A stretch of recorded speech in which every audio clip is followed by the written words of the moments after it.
Big update, latest news. Atiq Ahmed के murder case पर क्या बोले ओवैसी। देखिए योगी आदित्यनाथ जी पर क्या बयान दिया ओवैसी ने। सुप्रीम कोर्ट के बारे में क्या कहा ओवैसी ने।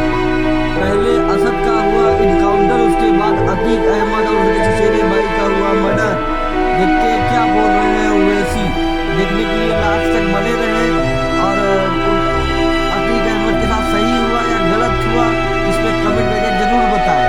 और ओवैसी जी ने क्या कहा है इसको देखते रहिए और सुनते रहिए यह वीडियो। धन्यवाद।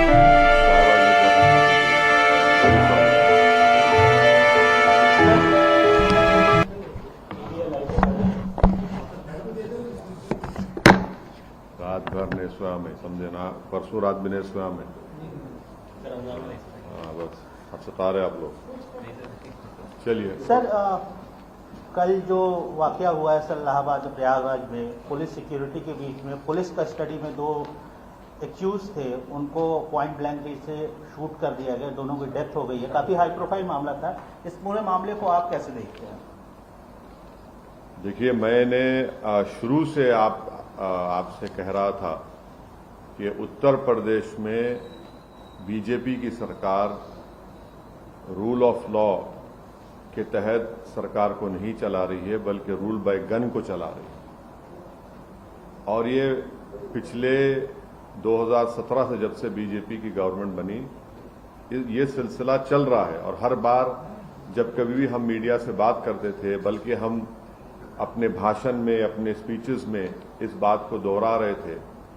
मगर अफसोस इस बात का है कि आप लोग सिर्फ ये समझ रहे थे कि हम रेटरिक के तौर पर उसका इस्तेमाल कर रहे हैं।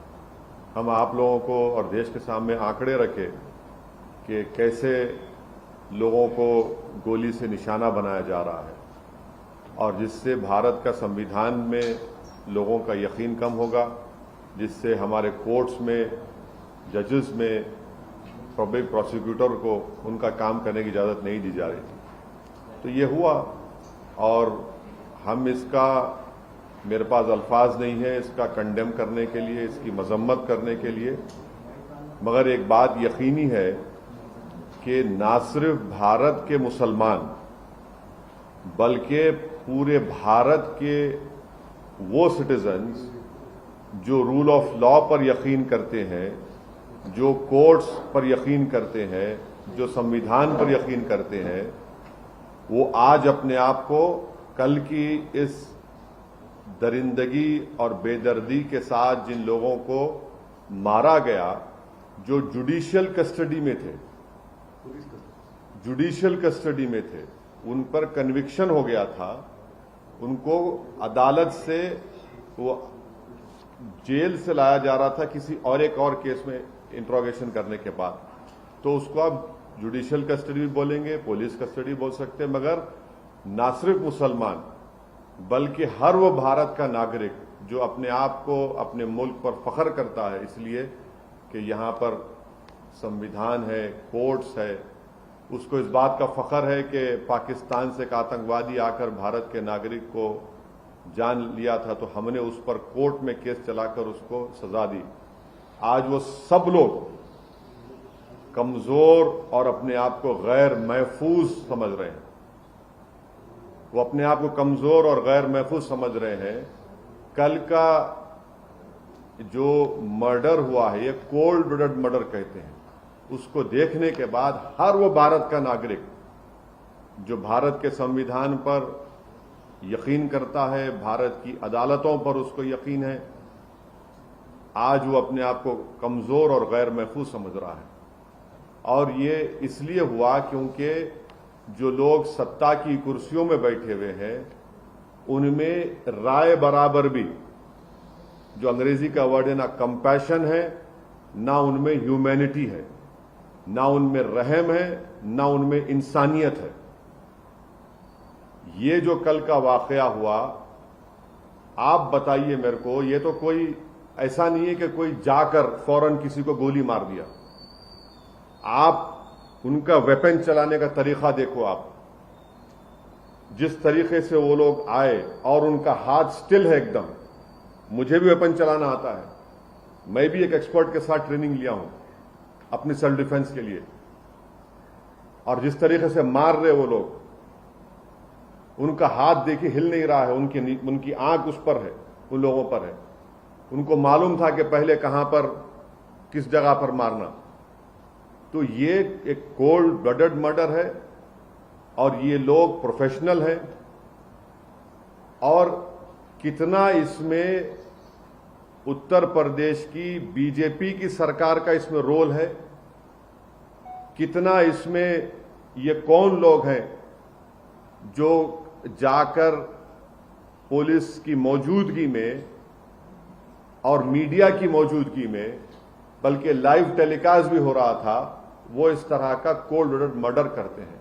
तो ये इसके लिए जरूरी है कि सुप्रीम कोर्ट मॉनिटर्ड इसमें इन्वेस्टिगेशन होनी चाहिए, कमेटी बननी चाहिए।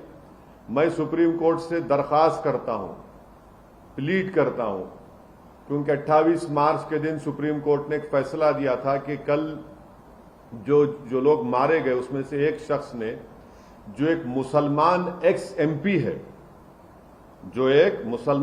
एमपी है, वो कोर्ट को गए थे कि मेरी जान को खतरा है सुप्रीम कोर्ट को। तो सुप्रीम कोर्ट ने यह कहा था कि जब आप जुडिशियल कस्टडी में है और आपको पुलिस कस्टडी में लेकर जा रहे तो स्टेट की जिम्मेदारी है। अब सुप्रीम कोर्ट इस मसले को सो मोटो ले और सुप्रीम कोर्ट एक कमेटी बनाए, सुप्रीम कोर्ट एक इन्वेस्टिगेशन टीम बनाए, टाइम बाउंड तरीके से उनको टाइम दिया जाए और उस इन्वेस्टिगेशन टीम में उत्तर प्रदेश का कोई भी ऑफिसर ना हो। एक टाइम बाउंड तरीके से वो इन्वेस्टिगेशन टीम बननी चाहिए जो सुप्रीम कोर्ट को रिपोर्ट करे, और एक टाइम बाउंड मैनर में वो इन्वेस्टिगेशन मुकम्मल होना चाहिए। क्योंकि ये बात कोई भी यकीन नहीं कर सकता कि ये लोग सिर्फ उठकर आए, कौन इनको बोला वहां पर, इनका बैकग्राउंड क्या है और कैसे वो लोग इस तरह घुस गए वहां पर, और क्यों पुलिस ने उनको रोका नहीं। तो ये जरूरी है। हम तो सुप्रीम कोर्ट से उम्मीद करते हैं कि सुप्रीम कोर्ट इस मसले को सो मोटो लेगा, एक इन्वेस्टिगेशन टीम सुप्रीम कोर्ट बनाएगा जो सुप्रीम कोर्ट को रिपोर्ट करेंगे, और उसमें बेहतर होगा कि कोई भी उत्तर प्रदेश का ऑफिसर ना हो, क्योंकि उनकी मौजूदगी में, उनकी कस्टडी में इन दो लोगों की हत्या की गई है। और एक बात आप समझिए कि मैं शुरू से कह रहा हूं कि जो रेडिकलाइजेशन हो रहा है मेजॉरिटी कम्युनिटी में, इस पर कोई यकीन नहीं कर रहा है। बराबर रेडिकलाइजेशन हो रहा है। अगर बीजेपी चुनाव पे चुनाव जीतते जा रही है और इस मसले को बीजेपी नहीं देख रही है, तो बीजेपी देश की खिदमत नहीं कर रही है। ये कौन है? अगर ये जो कल जो लोग हत्या किए, अगर इनका ताल्लुक उत्तर प्रदेश सरकार से नहीं है, मैं सवाल उठा रहा हूं, मुझे नहीं मालूम है नहीं है, अगर नहीं है तो फिर ये रेडिकलाइज कैसे हुए और इतना वेपन उनके पास कहां से आया? ये कोई कट्टे नहीं थे, एक साथ मारे जा रहे हैं और कहीं पर भी वेपन ब्लॉक नहीं होता उनका हाथ देखिए आप। ये रेडिकलाइज एलिमेंट से अगर ये उत्तर प्रदेश की सरकार से नहीं है तो ये रेडिकलाइज, हाईली रेडिकलाइज है, और बीजेपी इसको ब्रश असाइड करती है। नहीं कुछ हो नहीं रहा है। अरे भाई कैसा नहीं हो रहा है? देखो ना ये लोग कौन है। गोली मारकर कौन सा रिलीजियस नारा क्यों लगाते आप? इनको आप आतंकवादी नहीं कहेंगे तो क्या कहेंगे? देशभक्त कहेंगे इनको आप? क्या इनको आप फूल का हार पहनाएंगे ले जाकर ये लोग? और जो लोग टीवी के स्टूडियोज में बैठकर जश्न मना रहे थे एनकाउंटर का, शर्म से डूब मरो तुम लोग वल्चर्स हो। अब खाओ उन लाशों को जो पड़ी हुई वहां पर। आप जश्न मना रहे थे ना एनकाउंटर का, अब देखिए क्या हो रहा है। ये क्यों आप भूल रहे हैं कि आज बीजेपी सत्ता में, कल कोई और होगा तो यही नंगा नाच चलेगा, यही इंसानियत के ऊपर ये बर्बादी होगी। जब क्या करेंगे आप लोग? जश्न मना रहे थे, मनाइए जश्न। आज आप हम यही कह रहे थे कि जश्न मनाओ जब जमहूरियत कामयाब होगी, जश्न मनाओ जब कोर्ट सजा देगा, जश्न मनाओ जब संविधान और मजबूत होगा, लोकतंत्र मजबूत होगा। मगर आप लोग जश्न मना रहे हैं, जश्न मना रहे हैं कि हो गया एनकाउंटर। अब देखिए, पहले जब तक लाइव विजुअल्स नहीं आए थे, कई टीवी चैनल चला दिया, एनकाउंटर हो गया उन लोगों का। उसके बाद जैसे ही मीडिया के सामने पिक्चर्स आए कि मीडिया की मौजूदगी में एनकाउंटर हुआ, वो लोग, वो पूरे जो चील कौवे हैं, खामोश बैठ गए। उनको समझ में नहीं आया कि अब कैसा उसका दिफा करें, कैसा उसको जस्टिफाई करें। इसीलिए हम कह रहे हैं कि आप समझिए इस बात को, एनकाउंटर सलूशन नहीं है, बल्कि मैं आपके जरिए से देश को याद दिलाना चाहता हूं कि यही इस तरह के सिलसिला शुरू हुआ था जब विश्वनाथ प्रताप सिंह के भाई की हत्या हुई थी 89 में। 1989 से सिलसिला चल रहा है जब ये टास्क फोर्स बनाई गई थी। हर किसी को आप मार देंगे गोली, तो फिर कोर्ट किस लिए भाई, अदालत किस लिए? अरे जो लोग जश्न मना रहे हैं, जो लोग एनकाउंटर पर भरोसा करते हैं, अरे भाई तुम सोचते क्यों नहीं हो कि गांधी के कातिल को कोर्ट मिला, इंदिरा गांधी के कातिल को कोर्ट मिला, राजीव गांधी के कातिलों को कोर्ट मिला, बेन सिंह के कातिलों को कोर्ट मिला, और आप एनकाउंटर कर रहे हैं। ये जो कल हत्या हुई है, इसकी पूरी जिम्मेदारी उत्तर प्रदेश के मुख्यमंत्री पर आयद होती है। उत्तर प्रदेश के मुख्यमंत्री में अगर कॉन्स्टिट्यूशनल मोरालिटी जिंदा है तो उनको अपने पद को छोड़ना पड़ेगा। और देश के प्रधानमंत्री से हम यह कहना चाह रहे हैं कि ये सबका साथ, सबका विकास, सबका विश्वास की जो आप बातें करते हैं, मुझे तो याद आ रहा है एक अंग्रेजी का एक है कि प्रधानमंत्री पॉन्टियस पायलट की तरह एक्ट कर रहे हैं। He is acting like a Pontius Pilate. मेरी गाड़ी पर हमला हुआ, मैं जो कल देखा हूं नजारे को, पूरा मुझसे ऐसे हुआ था, पूरा उसी तरह के नारे लगा रहे थे वो लोग, उसी तरह से गोली चला रहे थे। यह अलग बात है कि मेरा टाइम नहीं था उस दिन, मगर हम समझ नहीं रहे हैं। हम खुशी मना रहे हैं कि मरने वाला मुसलमान है तो कोई बात नहीं, मरने वाला कोई और है, पॉलिटिकल अपोनेंट है, कोई बात नहीं। अरे भाई, आप मारकर संविधान को, रूल ऑफ लॉ को कमजोर कर रहे हैं। आप हमेशा सत्ता में नहीं रहने वाले हैं, तारीख गवाह है। जब आप सत्ता में नहीं रहेंगे, कोई और रहेगा और उसी तरह की शैतानियत कोई करेगा, तो तब आप क्या करेंगे? रोएंगे, पुकारेंगे। तो हम यह डिमांड करते हैं कि ये पूरी जिम्मेदारी उत्तर प्रदेश के मुख्यमंत्री पर आती है, क्योंकि उन्होंने उत्तर प्रदेश की विधानसभा में खड़े होकर कहा था कि मिट्टी में मिला देंगे। देखो, आपने ये कहा ना, ये कोई जबान है एक देश के सबसे बड़े प्रदेश के मुख्यमंत्री की, जो बीजेपी के लोग उनको नरेंद्र मोदी के बाद या उनसे पहले प्रधानमंत्री बनाना चाहते हैं। शायद 2024 में बना देंगे या 29 में, नहीं मालूम, या प्रोजेक्ट कर देंगे।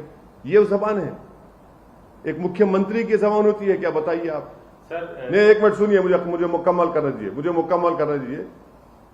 हम डिमांड ये करते हैं कि उत्तर प्रदेश के मुख्यमंत्री इस्तीफा दें।